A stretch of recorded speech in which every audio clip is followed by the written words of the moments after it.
মানসিকভাবে শক্তিশালী মেয়েগুলো অন্য 10টা মেয়ে থেকে আলাদা হয়। এরা কথায় কথায় কাঁদতে পারে না, ন্যাকামো করে কারো মন ভোলাতে পারে না, কাউকে খুশি করার জন্য অভিনয়টাও ঠিকঠাক করতে পারে না। এই মেয়েরা কষ্টগুলো বুকের ভেতর জমা করে রাখে, সবার থেকে লুকিয়ে রাখে কষ্টগুলো।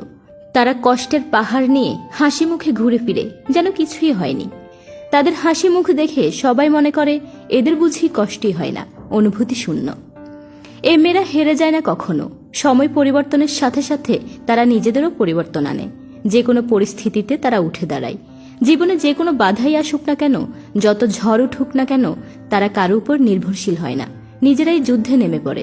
জয়ী না হওয়া পর্যন্ত যুদ্ধ করতে থাকে। কষ্টগুলো হাসি মুখে সহ্য করে যায় দিনের পর দিন। যখন কাউকে ভালোবাসে, নিজের সবটুকু দিয়ে তাদের ভালোবাসে, তাদের জন্য অসম্ভবকেও সম্ভব করে। সংসারের কোনো বাধাই তাদের পায়ে বেরি পড়াতে পারে না। এরা দুর্বলকে সাহস যোগায় সামনে এগিয়ে যাওয়ার। এরা অহংকারী হয় না, কিন্তু নিজের উপর বিশ্বাস থাকে অটুট। কিন্তু ওদেরও কষ্ট হয়, প্রচণ্ড তীব্র কষ্ট।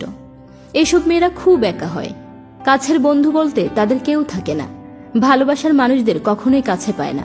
বেশিরভাগ মানুষই তাদের ভুল বোঝে, সময়ের প্রয়োজনে ব্যবহার করে, আর এই বলে ছেড়ে চলে যায় ও অনেক স্ট্রং, ও পারবে নিজেকে সামলে নিতে।